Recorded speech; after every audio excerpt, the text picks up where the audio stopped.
Hello, everyone. Good afternoon to all our participants present this afternoon.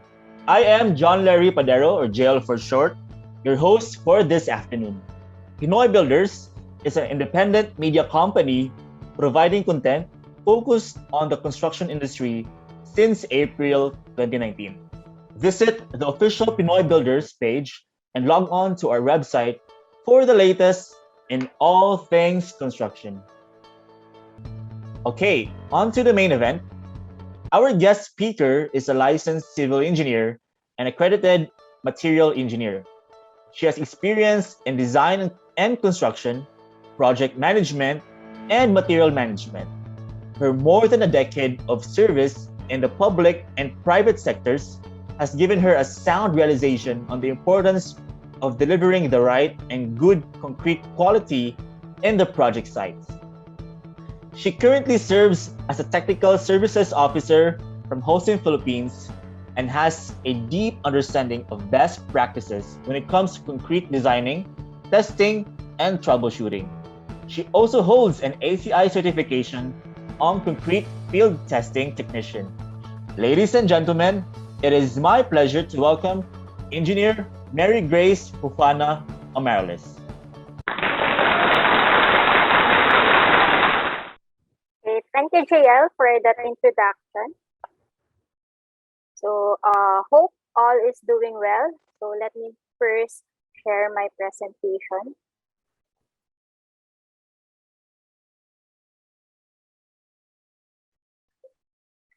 Okay. Sorry.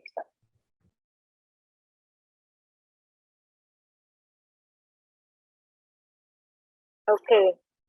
So, um, I am hoping for everyone's participation as I prepare for poll questions about my lecture. So, to start with, I believe that everybody here wants a good concrete. So, but most of us will agree also that the process of concreting isn't always easy. So, there are challenges that we meet along the way, and those are what we are going to discuss here today. So let's begin. So concrete problems may be encountered not only when it's hardened, but also as early as when it's in fresh state. So responding at the first sign of a problem is a key. So not to further damage your concrete. So first in our list uh, is the delayed or accelerated setting time. So when we talk about concrete setting time, so we are referring to the rate at which the concrete develops stiffness after adding water. So cases would be delayed or accelerated setting time. Okay. So, but the question is, how long does a concrete take to set? So for normal setting, it is generally less than 24 hours. So, ito yung point na yung mga dogs natin sa neighborhood, pag may concrete slab na binuhusan, pwede na silang dumaan doon nang hindi nagli-leave ng footprints niya. Pero you should also keep it clear pa rin sa mga heavy equipments during this time period. So, concrete setting time that's exceeding 24 hours is considered delayed setting, and yun naman with the rapid stiffening of the concrete after addition of water, this is accelerated or the flash set. So what are the factors that affects the setting time? So una dyan is the temperature. So if your concrete is hot, setting time will be accelerated. So also hot ambient temperatures and the wind, this can accelerate the evaporation of moisture. So it speeds the concreting setting time. So it is advisable to do your concreting works on the cooler times of the day. So ito yung sa early morning or late in the afternoon. Other factor that has to do with the concrete setting time is the mix design. So you have to check your cement, your water-cement ratio, and your admixture. So for the cement, so anything changes in the cement composition, your setting time will be affected. So yung accelerated setting time, this happens when there's an absence or inadequate gypsum content of the cement. So yung gypsum, this is it acts as a retarder, so it delays the setting of the cement. And for the water-cement ratio, syempre, the increased water-cement ratio, so the more na madedelay yung setting time natin. And for the admixtures, so this depends on what type of admixtures you use. So if you overdose an admixture, which is a retarder, so you will have a delayed concrete setting time. But if you use the accelerator type, this one will speed up naman the concrete setting time. Be mindful also about the compatibility of the cement and admixture. So this will interfere also the setting of the concrete. So more on the cement and admix compatibility will be discussed on the succeeding slides. So next, common problem we encountered in our fresh concrete is a rapid slump loss. So when we talk about slump loss, so this is the property of the concrete to lose consistency with elapsed time. So slump loss is also referred as the loss of workability. So when concrete loses its workability, it becomes hard to place. So ang cases nito is rapid slump loss. So rapid slump loss in slump is the result actually of the fast setting of our concrete. So to visualize this, I have here a photo. So this slump was taken at the batching plant. So prior to dispatch and before going to the project site. So the initial slump is 9 inches. So the required slump on site is around 6 to 8 inches.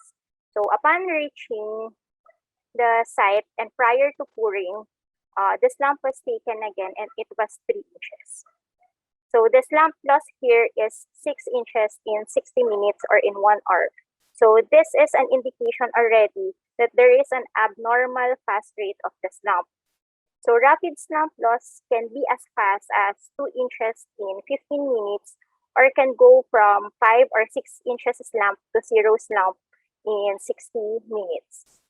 So if there is a rapid slump loss and the concrete delivered at site is no longer at the desired slump placement, so chances are the QC or the project engineer will no longer accept the concrete.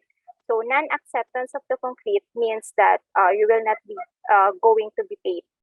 So what to do if you encounter this on site? So first you have to reduce.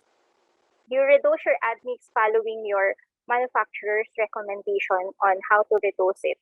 And second, if your QC or your project engineer is not that strict, so you may retemper with water to achieve the desired slump. But don't do this without adding cement because the concrete strength will be lowered if you just add water alone. What are the causes of rapid slump loss? So aggregates are the first thing to lose.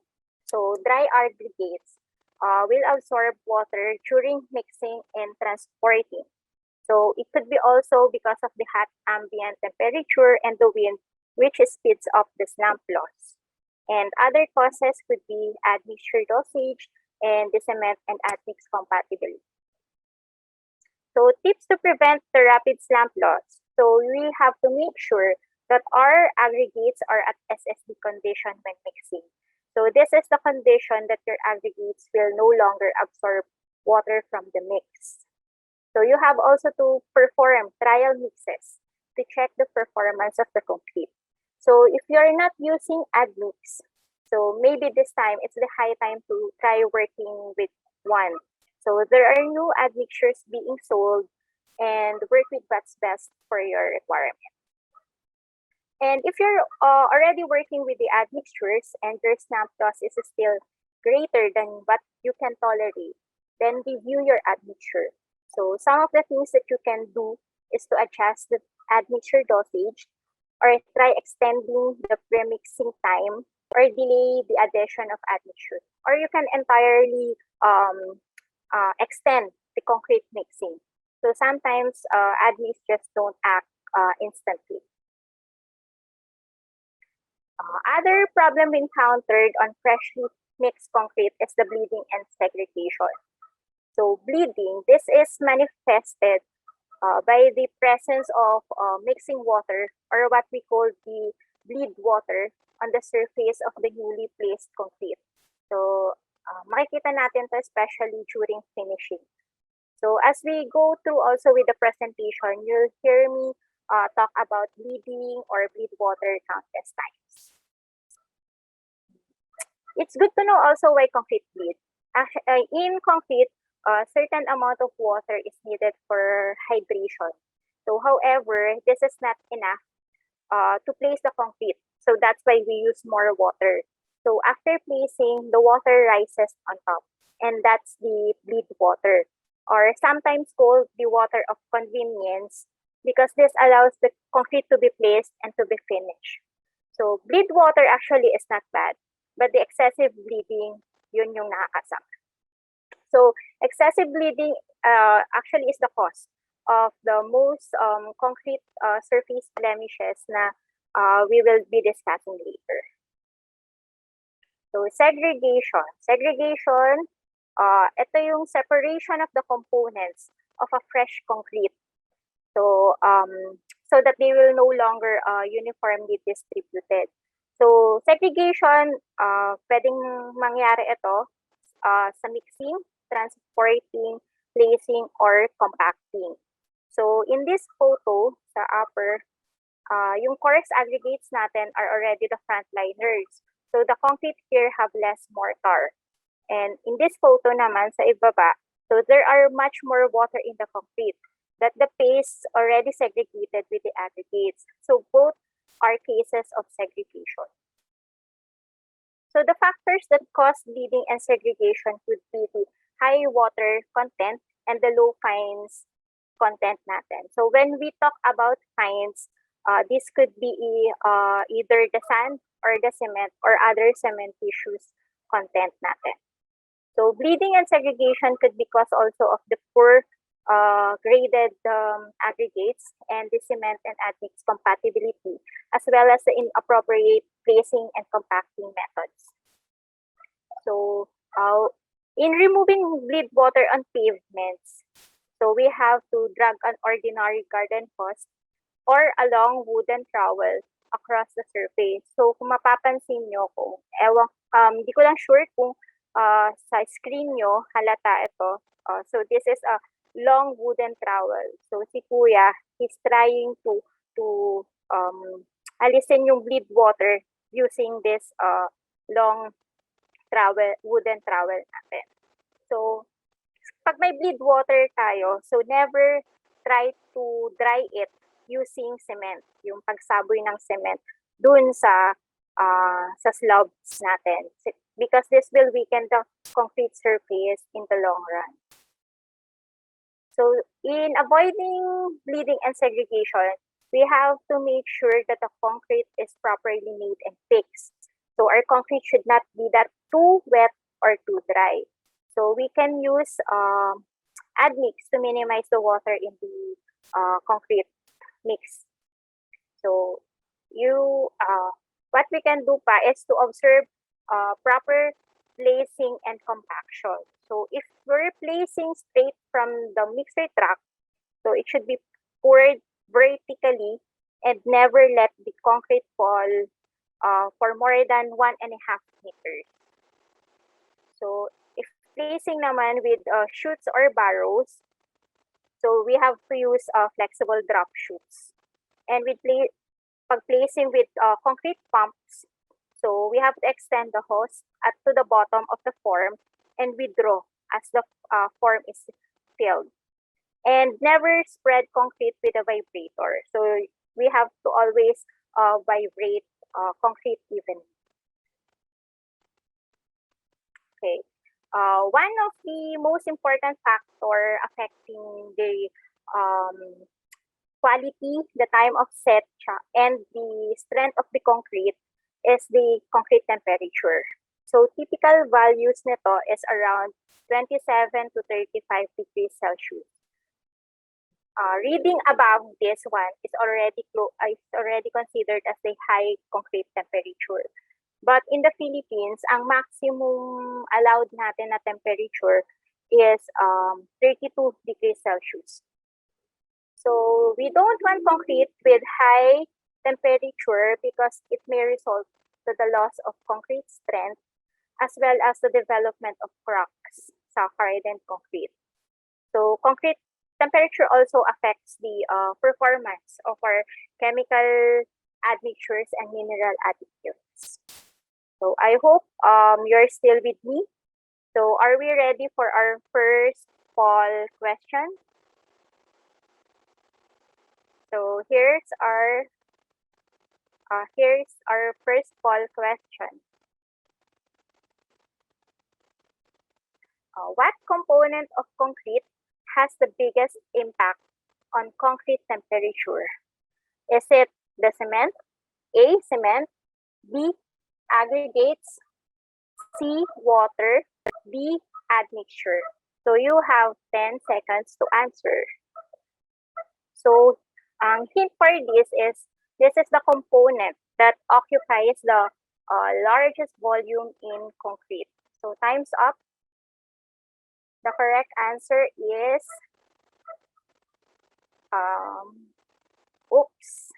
parang actually the correct answer is aggregates. So why aggregates? So this is because aggregates represent the 70 to 85% of the total weight of the concrete. So kaya kapag mainit sila, mas sila yung nakaka-affect dun sa concrete temperature natin. Actually, there was a study that to lower the concrete temperature by 1%, it requires 8.2 degrees Celsius reduction in the cement temperature or the 1.5 degrees reduction in aggregates temperature. To lower the concrete temperature, it's best to cool down yung aggregates natin. So we can cool down the aggregates by sprinkling with water yung mga nasa stockpiles, or you could provide shades for the stockpiles. And we can use also cool mixing water or ice sa concrete mixing natin.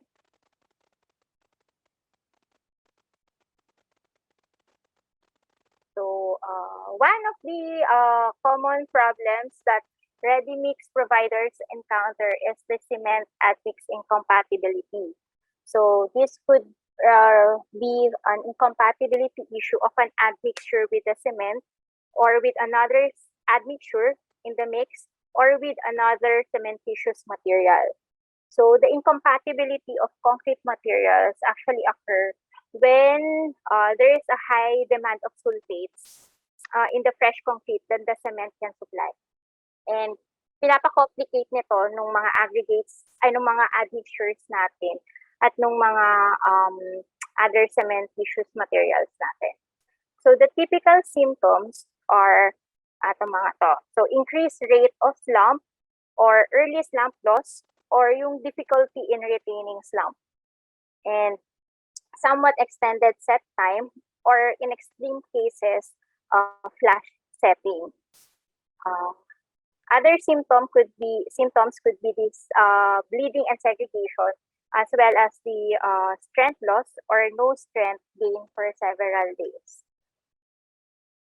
To prevent this, we have to perform trial mixes, and we have to discharge the admixture in the correct part of the mixing cycle at a correct rate, or if you have 2 or more admixture, we have to discharge them separately at different location and at different time.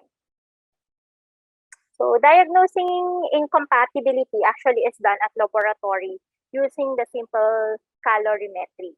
So sulfate-related abnormalities are clearly evident in thermal profile. So ito itong mga waves natin na to na nakikita nyo are thermal profiles natin. So if the behavior is normal, ito siya, yung A. So ganyan yung peak niya. So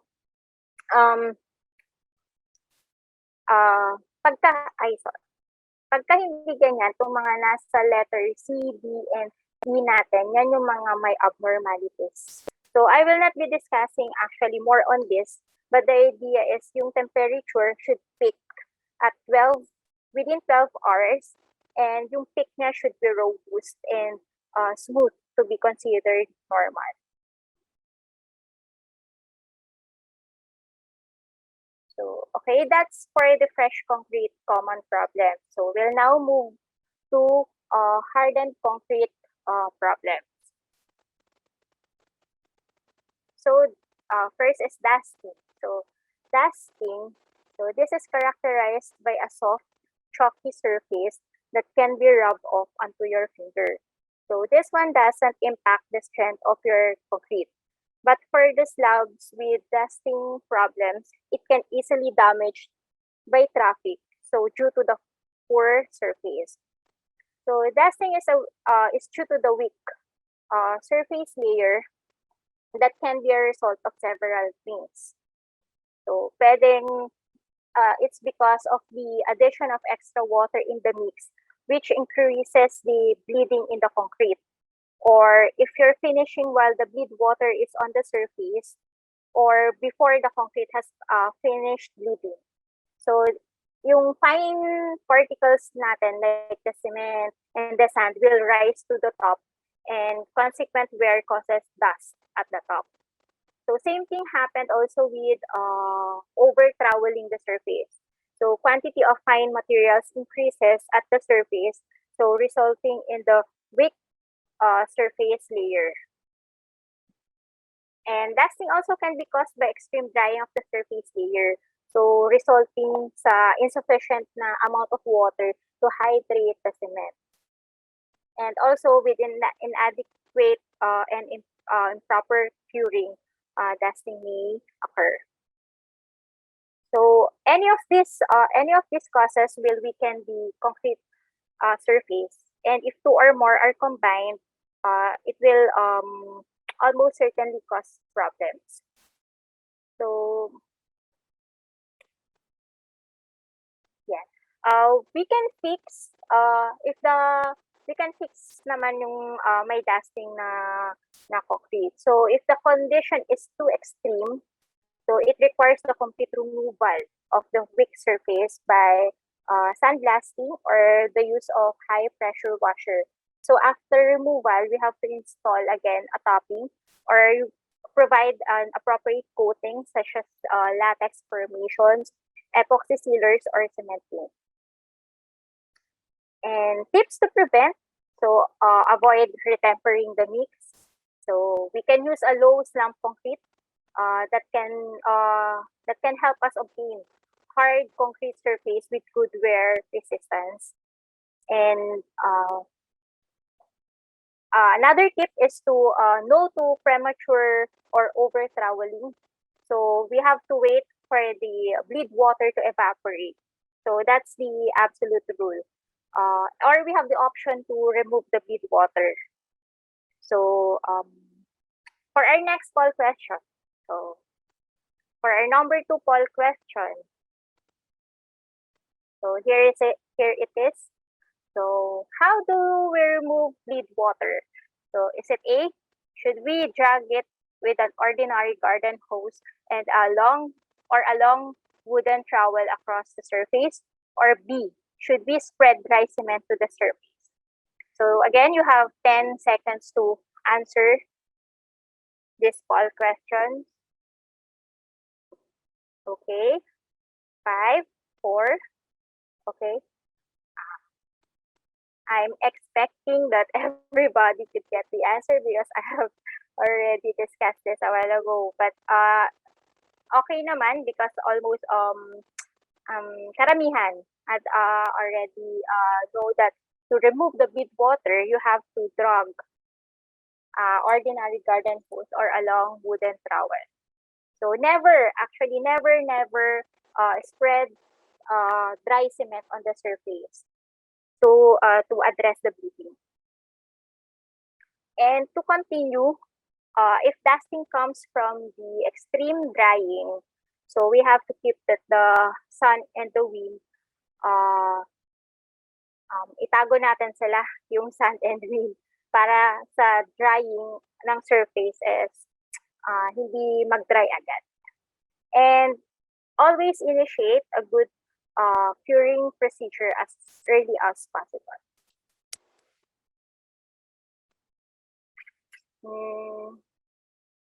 Next, scaling. So, the scaling is the local flaking or filling of the concrete surface. So, usually exposing the aggregates. So, this is actually common in exterior concrete exposed to freeze and thaw conditions, but can also occur anytime when rapid evaporation occur immediately after finishing. So sometimes this is called mortar flaking. So when it occurs only just over the aggregates near the surface. So causes might be the penetration of water through the concrete surface, or if you have a non-air entrant concrete mix.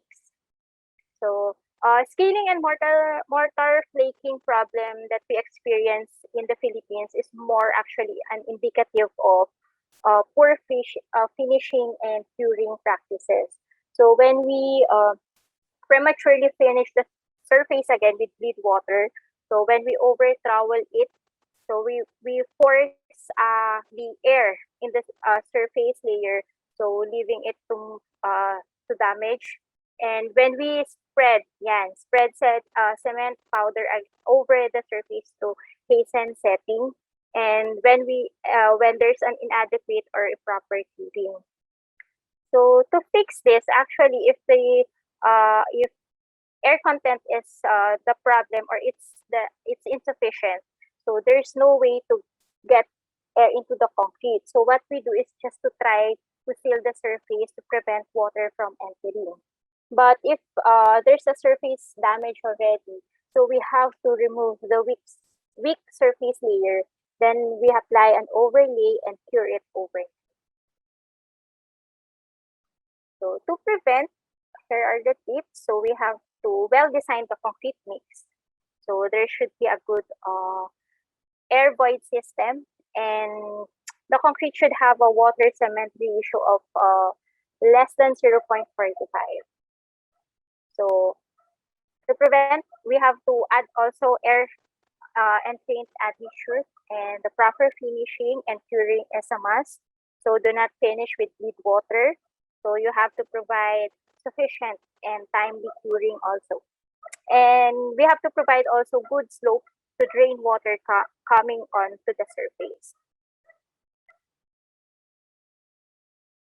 So another issue we come across is the blisters. So blisters, these are hollow, low profile pumps on concrete surface filled with either air or bleed water.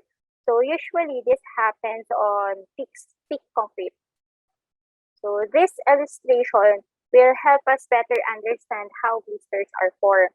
So if this is a concrete slab, and if it when this concrete is in fresh state, so it wants to bleed and release air. But if we travel too soon, so sealing the concrete surface here, the air and the bleed water that continue to rise will get dropped.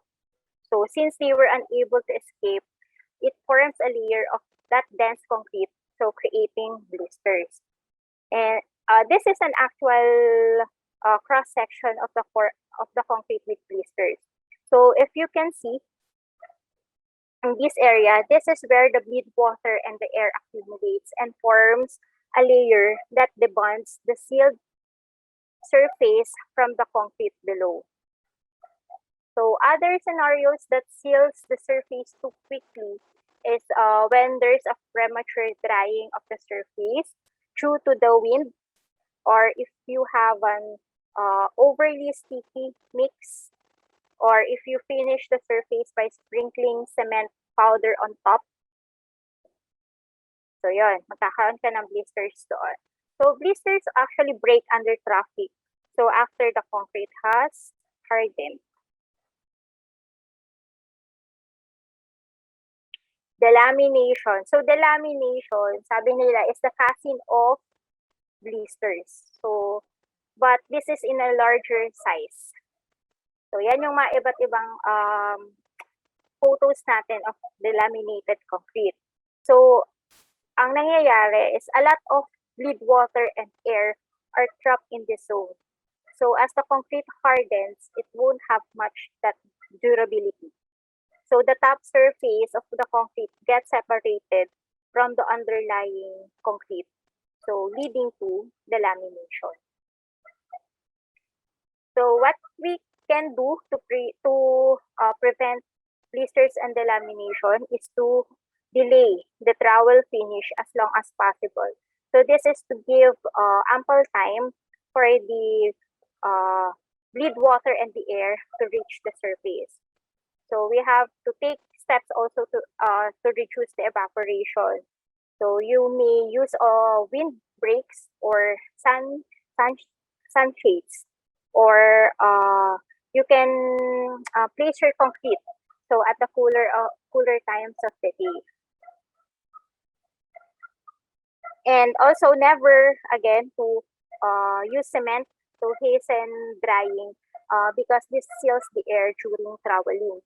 And you have to have a concrete mix that is with right proportion of materials and right water cement ratio for the job. So to repair blisters, so you have to grind off the weakened layer to an even finish, and you have to apply repair mortar or epoxy coating. So bag holes and honeycombs. So bag holes, these are small, regular or irregular cavities, so revealed when forms are removed. So this one does not affect the structural integrity of your structure. So this is only a result of the entroughment of the air bubbles in the surface of the formed concrete. So yun. And honeycombs naman, these are the voids left in the concrete due to the failure of the mortar to effectively fill the spaces among coarse particles. So honeycombs may affect the structural integrity of the concrete, so depending on the extent of the affected area. Commonly, makikita natin to dun sa mga vertical edges ng mga beams natin or ng mga stairs or ng mga verandas. So, causes of bag holes and honeycombs might be the rocky mix or the insufficient fines, and paste leakage from forms. This is maybe because of the unsealed formworks joints and damaged forms. Or your forms are poorly oiled. Ito yung pagtanggal mo, sumasama yung paste na natuyo dun sa forms. So, yan. Pwede rin, it's because of the segregation also during basing, nagkakaroon tayo ng mga honeycombs. So, and poor compaction and vibration also. So, yan, mga yan. And highly congested reinforcement design, and if the section is too narrow, so pwede tayo magkaroon ng honeycombs doon. So, in repairing mga bag holes natin, so itong mga voids, you can fill that with concrete or mortar or grout or putty or any other patching compound. Pag naman sa mga honeycombs natin, so if the honeycomb is deeper than the surface layer natin, or it's throughout the concrete, so this may be investigated further for, or it may be recommended for removal and replacement. So tips to prevent, so you have to use your concrete mix with the right appropriate slump. So we have to ensure that the formworks are in good condition and watertight. And yung mga form oils natin should be applied sa loob ng formworks. And yung mga concrete natin should be continuously placed. If it's placed in layers, so kailangan yung concrete natin in one layer is vibrated to blend with the lower layer. And you don't drop the concrete into forms from excessive height. So more than 2 meters. Yan. So prone tayo dyan sa segregation, sa honeycombing pagka we drop them in heights of more than 2 meters. And another thing is to compact and vibrate concrete properly. So it must be as close as possible to formwork, or if necessary, we have to allow external vibration of forms. Okay, so moving along with another concrete problem, which is cracks. So it's natural for concrete to shrink. What we need to know about concrete is that it obtains the largest volume pag plinis mo siya, pag una mo siyang plinis. So at least as it hardens and dries out, so it continues to shrink. So if we don't accommodate this in the design, so the result will be cracking. And as I've mentioned earlier, so we use a lot of water in the mix. So water is primarily used for hydration. So the excess water will be used for the ease of placement or finishing. So this excess water will eventually leave the system. So it will evaporate. So thus, as it leaves, the volume changes and the concrete shrinks. So most common problem when concreting roads are the plastic shrinkage cracks. So here are the photos of plastic shrinkage cracks at the different project sites. So they appear in lines, in parallel, or in crazy hop hazards on the surface of a freshly placed concrete slab. So if you'll notice, to differentiate this with the other cracks on the surface, so these are shallow and discontinuous. So they occur while the concrete is still in plastic state and before yung concrete natin has gained any strength. So plastic shrinkage cracks happens when there's a loss of water, a rapid loss of water. So that may be caused by the rapid drying of concrete surface in a hot, dry, and windy conditions. So if you have also a high water content, the higher the water content kasi it's the greater naman the shrinkage. And if we have high concrete temperature, so this one increases also the rate of evaporation. And if you have the your subgrade and forms are dry, so the water in the mix will absorb the water in your mix will be absorbed by those forms and subgrade. Okay, so how to fix it? So if the pag napansin natin yung concrete natin is nagka-cracks na during in plastic state, we can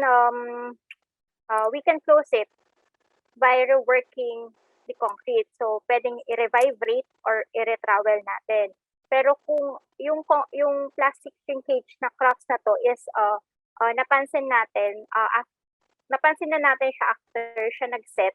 So ang magagawa na lang natin is just to plaster it with cement grout. So to prevent, so we have to use lower slump mixes.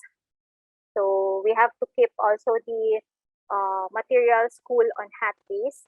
So it is by sprinkling yung aggregates or using ice or chilled water sa mix.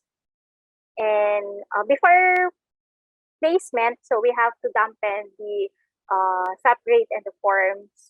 And if we have the sufficient manpower, equipment, and supplies on hand, this can help to place and compact the concrete as quickly as possible. And we can also try to place a concrete at the later afternoon or early morning.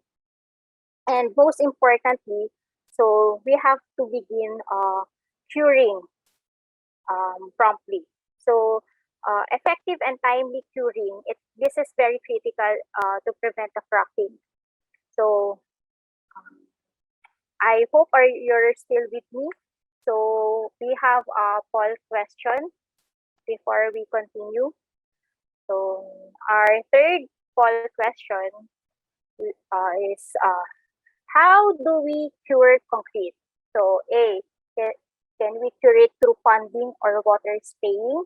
B, cover it with plastic sheets? Or C, could we apply curing compound? Or D, all of the above? So you have 10 seconds to answer. So keep those answers coming. Okay, 5, 4, 3, 2, 1. And the answer is B. Actually, B, all of the above. Yan, yay!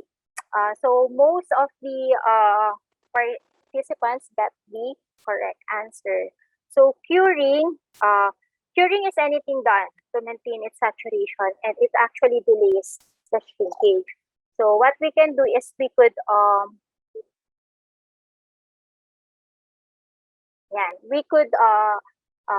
cure it through water sprinkling, but this should have a fine mist so to avoid damage on the surface of the concrete. So curing, we could also spray using curing compound. So in spraying curing compound should be evenly to the surface. So and always follow the manufacturer's instructions. And we could also cover it with plastic sheets. So, but make sure if you use plastic sheets, the concrete is evenly moist under the sheets. So these are the ways that on how we can cure our concrete. Moving on to another cracks caused by the drying shrinkage is the crazing. So crazing is a network of fine cracks in the surface. So this is best described as the cobweb-like or the alligator skin crack. So although these cracks do not extend down far enough to impact the structural stability of the concrete, the fine lines may reduce the aesthetic beauty of your property. So if you're an owner of a building and you are not familiar with this kind of crack, medyo mangangamba tayo dun sa building natin. So, etong cracks na to, makikita to especially when wet yung concrete natin. And kung gumagamit tayo ng mga calcium chloride for accelerating purposes. So, causes of crazing could be the drying shrinkage of the thin layer, surface layer ng concrete natin due to the rapid drying condition. So this could be the low humidity, high temperatures, or the alternate ng wetting and drying. So other factors could be the mix being too wet, combined with cement-rich mix, because the greater the amount of water, again, is the greater the shrinkage, the drying shrinkage. So crazing also is can occur when plain cement are used to sprinkle on the surface to dry up the bleed water and are troweled into the surface.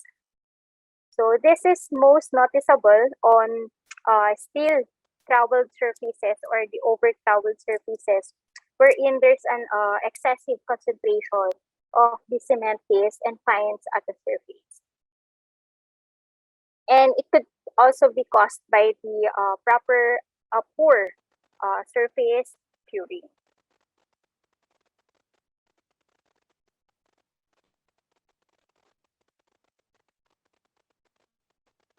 Okay. So, repairs in crazing is not necessary. So, hindi naman kasi ito nagpapahina ng concrete natin. Pero if it's visually unaccepted, so especially on concrete walls, so you can conceal it with a paint. So, pinturahan mo na lang siya para hindi mo na makita yung crazing. And to prevent, so you have to yung tips to prevent crazing actually is very similar to preventing plastic shrinkage cracks. So you have to protect the fresh concrete always from rapid drying and evaporation, and always adopt a good curing technique as early as possible. So you have to limit also the troweling. So to avoid crazing and possible, do not use steel trowel. Okay, so let's move to cracks due to improper jointing. So we said a little bit earlier that concrete expands and shrinks. So with changes in moisture and temperature. So the overall tendency for this is to shrink. So with this, we provide joints by forming, tooling, or sewing. So this is an example of a control joint. So in the concrete, we control the cracks by creating a weakened plane at which the concrete will crack. So ang idea dito is before mag-crack, uunahan na natin siya. So tuturuan natin siya kung saan siya magka-crack. So para yung concrete natin, maganda siyang tignan. Actually, it's not lang dahil maganda siyang tignan or mas madali din kasi itong i-maintain and it has a better durability than random cracks. So the timing of the saw cutting is very important. So this should be done before shrinkage cracking occurs. Kasi pag hindi, so magiging ganito yung itsura. So dahil mas naunang nag-crack, it cracks in random before yung joint natin. So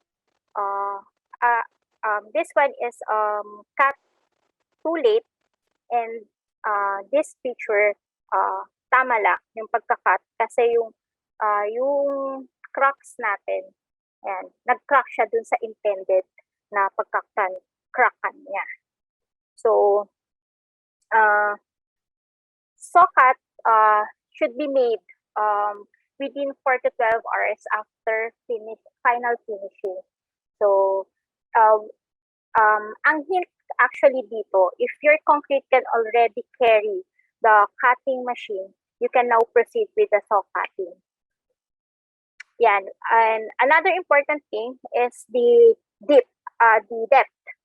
So it should be 1/4 of the thickness, but it should never be less than 1 inch.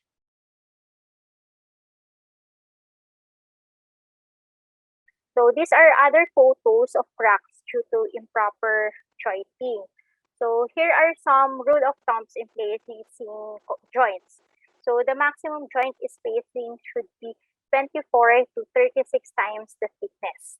And all panels should be square as possible. And you have to avoid sharp corners.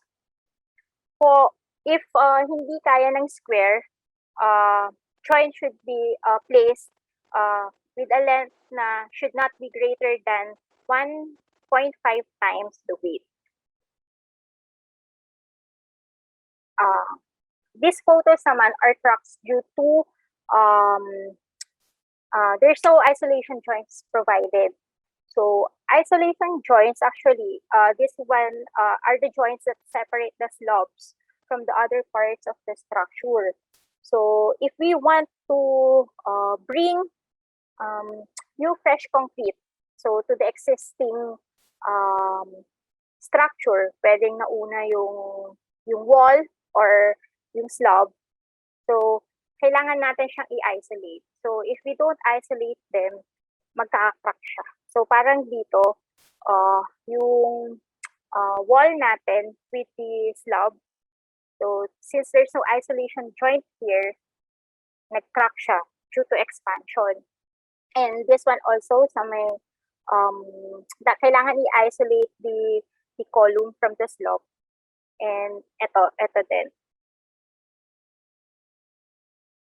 So other cracks also that we experience are the cracks caused by poor subgrade support. Actually, madami ito sa Philippines, lalo na dun sa mga farm-to-market roads natin. So, and unfortunately, it is one of the most common causes of cracking sa mga flat bricks natin.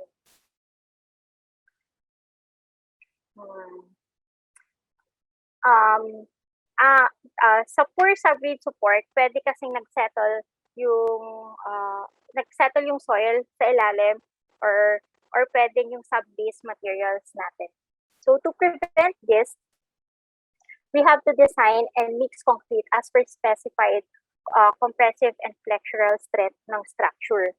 So the degree of compaction also must be attained before concrete pouring.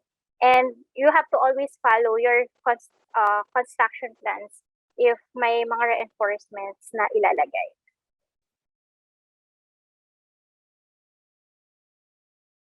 So down to our last most common problem for hardened concrete is the low concrete strength.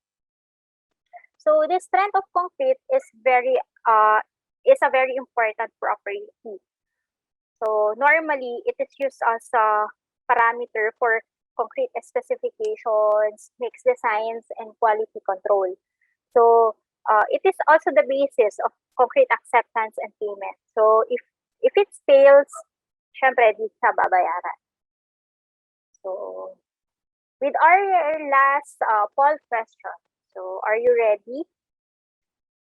So our fourth poll question. So, concrete is good in compression but very weak in tensive. So is it true or false? So I'll be waiting for your answers. So you have 10 seconds to answer.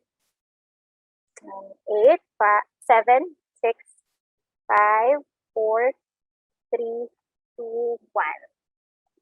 And the answer is, this is true. So, kaya nga, ang normally measured natin na pag concrete strength is usually compression. Because concrete is very good in compression, pero ayaw niya ng movement. So, very weak siya sa tensive. So, the compressive strength measured at 28 days is universally used as the reference, pero pwede rin naman mag-carry ng test ng mas maaga. And flexural strength, ito yung sa mga beams natin, can be used to evaluate also the performance of concrete used in slabs and pavements. So there's a number of causes that affects the low concrete strength natin. So frequent cause is the handling and curing of samples natin. So how are we taking care of our samples? So are we curing it this way?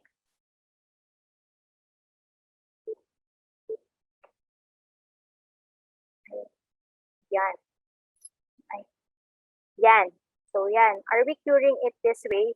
So kung pansin nyo, yung beams natin, it's almost half lang yung lubog. So what do we expect kapag pinatest? So baka malamang half din po yung half din po yung strength niya. So kidding aside, so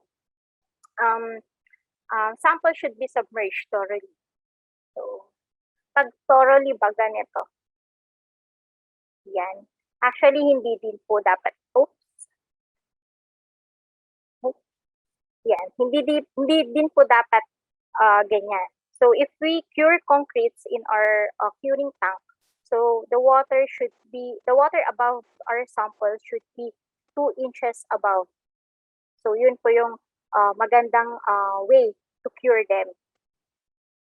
So also there are instances also that we don't cure the samples right away. So samples casted at site should have been demolded the next day. So what's happening if they left the samples in the field, kung i-demold siya, andun pa siya, hindi pa siya kukunin. So some extra days will pass by na wala siyang proper curing before you ipunta sa lab para ma-cure siya ng mabuti. So itong mga instances na ganito will also cause a low concrete strength. Another thing also is during transportation. So pag transport natin siya from field to lab or kung nasan yung curing tank to the testing center, so extra care should be taken para hindi sila magbanggaan. So a good practice is to have a container with sand. So this is where you can place the samples para hindi sila mag-bump or hindi sila ma-stress. And moving on, so another frequent cause is the sampling and testing error. So pwedeng because of the untrained concrete workers, so or improperly finished surface ng sample natin, or walang cups, improper cups pag pinetest, or may insufficient care in breaking samples natin. And pwede rin mag-cause ng low concrete strength is the excessive water addition on site. So the more water, we know that the concrete strength is lesser.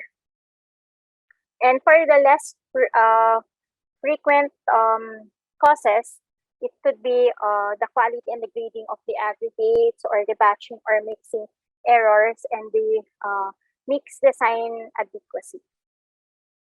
So in the event na meron tayong mga low concrete strength, so what we have to do is to collect all the test reports and analyze the results before taking action. So we have to look at the pattern ng strength results natin. So do the test reports give us any clue to the cause? So okay, so here's by knowing kung ano yung nag-cause ng low strength natin, so we can help avoid or to correct them. So here are the things that you can do depending on the cause of your analysis. Depending on the cause from your analysis. So you can reduce or control slump, or you have to improve the quality of the sampling and testing, or you could try to cure the concrete sample properly, or you have to change your mix proportions or increase your cementitious content. So yan yung mga pwede natin gawin to avoid or to check if ever we have a low concrete strength. But if we need to investigate the in-place strength, pwede naman. So there are procedures on how to do that, but I will limit only my discussion on this kasi we're already pressed with time then. So it's already 5. So I'll have to wrap up na. So yun. Ang quality ng concrete natin is actually not an accident. So this is the result of our good intention and our sincere effort to make good concrete. So that with that, I would like to thank all of you for your 1 hour for giving me 1 hour of your time to present the prevention and troubleshooting of the most common concrete problems. So thank you. Hi, Engineer Grace. How are you? Thank you for that again, for that very insightful presentation. I have a few questions here from our participants. For the first question, Are you ready to answer the question? Yeah, so how Sige. to prevent shrinkage cracking, Engineer Grace? Okay. So, um, shrinkage cracking, I've discussed a while ago. So, the shrinkage cracking, actually it comes when there's a change in the volume of the concrete. So, the number one thing we have to do is to use a lower slump mixes. So we have to lower the water content so that it will shrink less. So we can also keep our materials cool on hot days. So we can do that by sprinkling water on our aggregate piles, or we can use chilled water on our concrete. So shrinkage happens also when our forms and subgrades are dry. So what we have to do is to prior placement. So we have to dampen our subgrades and forms. And if you have the sufficient manpower, yun, punta mo sila lahat dun sa project site so that you can place and compact the concrete as quickly as possible. And most importantly, you have to begin your curing. So before the concrete shrinks. All right, thank you for that very technical and very thorough answer, Engineer Grace. For our second question, we have here: could we use only water spraying while curing, or is it better to cover it also? Or yeah, I think that's it. Again, could we use only water spraying while curing, or is it better to cover it also? The idea of curing is to maintain the moisture or the saturation above the concrete surface natin. So if you could maintain the moisture by just spraying the concrete surface, no need to cover it with plastic sheets. But if you cannot guarantee that the surface could be cured, or the water could be maintained, the moisture would be maintained on your concrete surface. So better if you could apply curing compound or cover it with plastic shield to maintain the moisture. All right, thanks again for that, Engineer Grace. And in the interest of time, for our last question, Engineer Grace, what is the ideal timing in cutting contraction joint, especially in roads? Okay, the ideal time is you can have your contraction joints for roads 4 to uh, 12 hours after finishing. But the hint here is if your cutting machine could already carry if the concrete could carry the cutting machine, then you can go on with your saw cutting. Okay, thank you again, Engineer Grace, for our guest speaker this afternoon.